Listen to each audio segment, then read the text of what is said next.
Star హీరోల మధ్య పోటీ, వారి ఫ్యాన్స్ మధ్య గొడవలు అన్నది ఇవాళ మొన్న మొదలైనవి కావు. ఎప్పటినుంచో ఉన్నవి. అయితే అప్పట్లో రికార్డుల వరకే పరిమితంగా ఉండేవి. సినిమాని నడిపించేందుకు ఫ్యాన్స్ అప్పులు చేయడం వరకే ఉండేవి. కానీ సోషల్ మీడియా వేదిక వచ్చిన తర్వాత రోజు రోజుకు దారుణంగా తయారవుతోంది.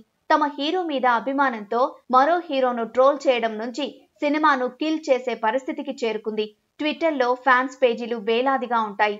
హీరోల డిజిటల్ టీంలు పని కట్టుకుని ప్రతి ఫ్యాన్ ఫోన్లోనూ ట్విట్టర్ అకౌంట్ను ఉండేలా చూస్తాయి. వాటన్నింటినీ కలిపి గ్రూపులు చేస్తాయి. హీరో సినిమా కంటెంట్ వస్తే అలాంటి గ్రూపుల ద్వారా కమ్యూనికేట్ చేస్తూ కంటెంట్ను వైరల్ చేయడం వరకు ఇది బాగానే ఉంది. కానీ ఇప్పుడు ఇవన్నీ వేరే విధంగా మారిపోతున్నాయి. ఎదుటి హీరో కంటెంట్ను కింద పడేలా చేయడం, సినిమాని పడగొట్టడం వరకు వెళ్ళాయి. కంట్రోల్ చేసే స్థాయిని దాటిపోయాయి. ఎవరి కంట్రోల్లో లేరిప్పుడు. ఈ ఏడాది గుంటూరు కారం సినిమా నుంచి అది మరీ పెరిగిపోయింది. అల్లు అర్జున్ ఫ్యాన్స్, పవన్ ఫ్యాన్స్ ఈ మూవీని బాగా నెగిటివ్ చేశారు. అలానే RRR తర్వాత నందమూరి మెగా ఫ్యాన్స్ మధ్య అంతరం అమాంతం పెరిగిపోయింది. మా హీరో మెయిన్ అంటే మా హీరో మెయిన్ అని ఎన్టీఆర్, రామ్ చరణ్ ఫ్యాన్స్ కొట్టుకున్నారు. ఆచార్యని ఎన్టీఆర్ ఫ్యాన్స్ విపరీతంగా ట్రోల్ చేశారు. దేవర సినిమా టైం వచ్చింది ఇప్పుడు. వ్యతిరేకిస్తారు అనుకున్న తెలుగుదేశం హ్యాండిల్స్ దేవరకు అనుకూలంగానే ఉన్నాయి. వారి సామాజిక ఈక్వేషన్లు వాటికి ఉండి ఉండొచ్చు.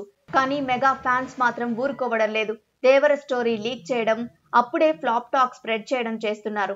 ఇలాంటి నేపథ్యంలో దేవర distributor Dil Raju mega fans కు కబురు చేసినట్లు తెలుస్తోంది.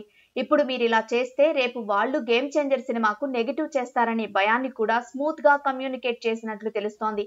కానీ మెగా ఫ్యాన్స్ ఆ విషయం పక్కన పెట్టి తమ హీరో సినిమా గురించి ఎక్కువ మాట్లాడినట్లు సమాచారం. తమ సినిమాకు PR వర్క్ సరిగా లేదని, అప్డేట్లు లేవని ఫ్యాన్స్ ఫిర్యాదు చేశారట. అవన్నీ సెట్ అవుతాయని గేమ్ చేంజర్ నిర్మాత దిల్ రాజు మాటిచ్చారట. కాబట్టి దేవరపై ట్రోలింగ్ ఆపాలని ఫ్యాన్స్ కి రిక్వెస్ట్ చేశారు దిల్ రాజు. ఇదిలా ఉంటే ఎన్టీఆర్ ఫ్యాన్స్ తమను బెదిరిస్తున్నారని రామ్ చరణ్ ఫ్యాన్స్ హైదరాబాద్ లో ఒక పోలీస్ స్టేషన్ లో ఫిర్యాదు చేసినట్లు ట్విట్టర్ లో వైరల్ అవుతోంది. మరి ఈ ఫ్యాన్స్ వార్ ఇంకా ఎక్కడి దాకా వెళ్తుందో.